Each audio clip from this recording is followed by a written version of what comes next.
I have to start with a disclaimer that you'll probably hear often in your career in financial services. The opinions expressed in this talk are my own and do not necessarily reflect the views of the Federal Reserve Bank of Chicago or the Federal Reserve System. I also wanted to say, I know this is not a typical year for college students and interns, and it's a typical year for anyone. We're facing devastating losses as a result of COVID-19, and some of us are suffering on a very personal level. There's great uncertainty in the markets and great unrest in society today, and I think it's important to acknowledge that. I cannot imagine how hard it must be for you to start a new career remotely without the ability to connect in person with your colleagues and with your friends. I can only hope that this challenge, we can take this challenge and turn it into an opportunity to become better individuals and a better society. So today I'll start by talking a little bit about my background, and I'll talk about the mission of the Fed, about my team, and then I'll talk about some research that we're conducting on climate change. And I will be asking whether climate change will impact your career in finance.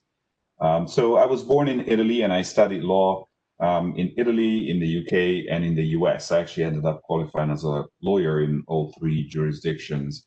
And prior to the Fed, I worked in finance on the legal and compliance side in London, in Hong Kong, Tokyo, and New York for about 25 years. I worked at 2 Wall Street banks and one law firm on Wall Street.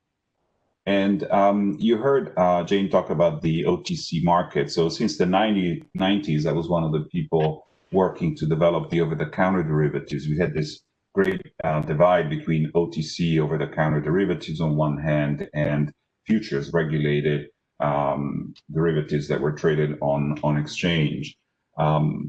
Now that's changed, and part of that change came about because a group of people on Wall Street representing various banks and investment firms and buy side took this tool that was much like a bespoke suit, and we transformed it into something that was electronified, standardized. And so I work in the research department, as John said, at the Chicago Fed, and I'm responsible for the financial markets group.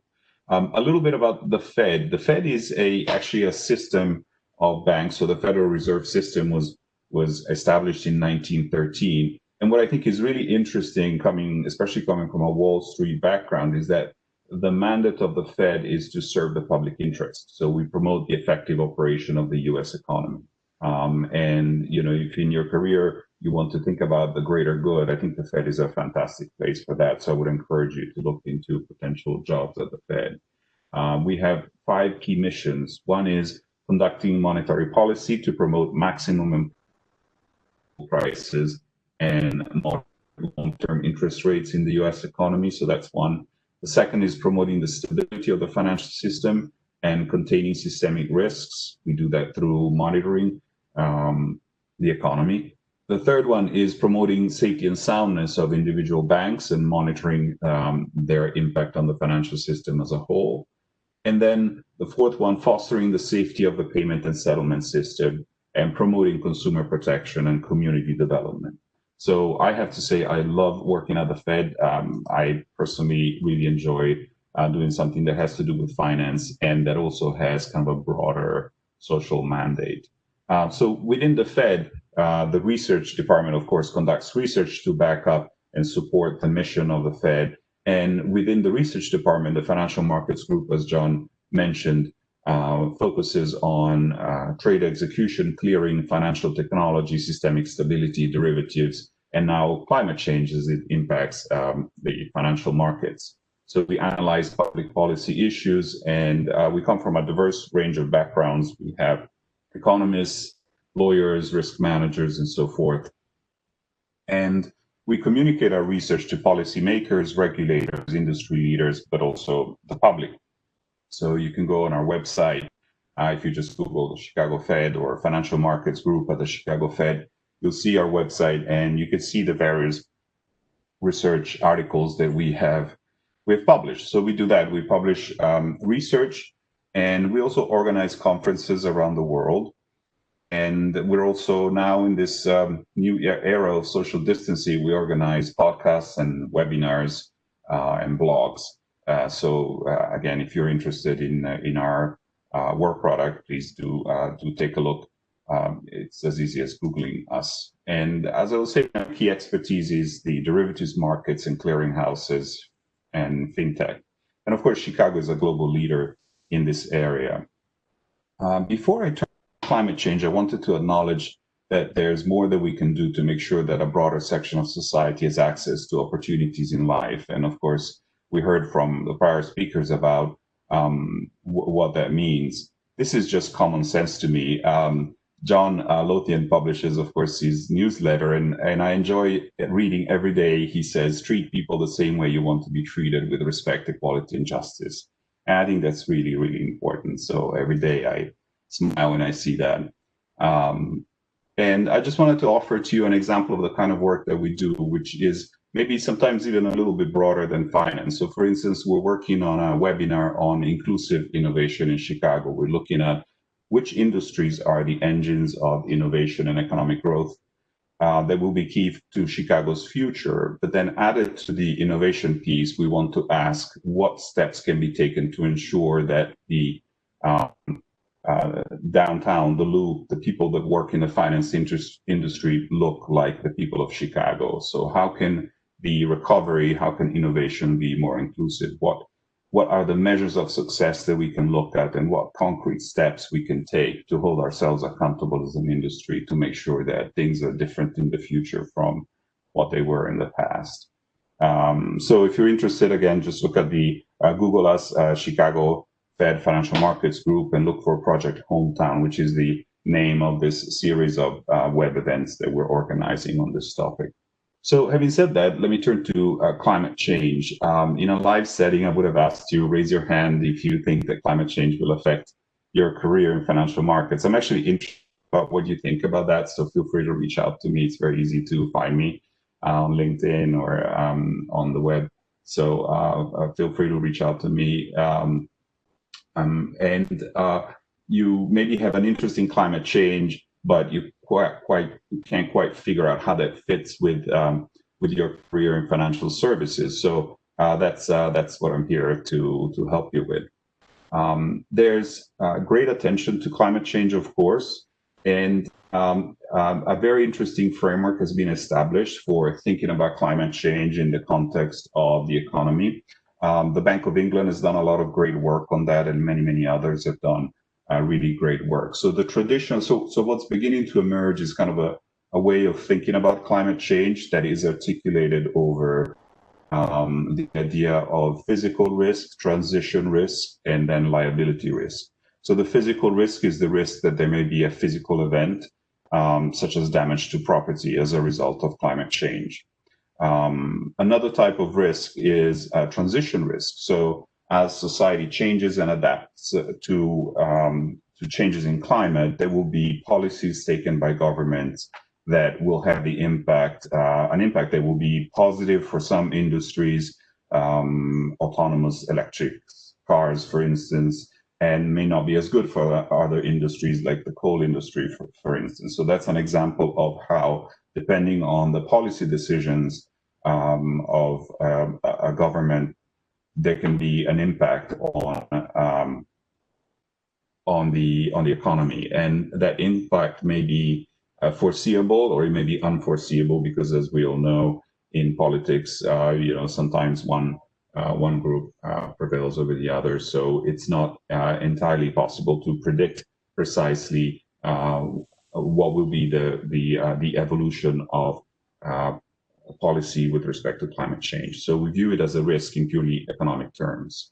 And finally, there's liability risk. So if you think about lawsuits or insurance, if a climate event occurs that affects a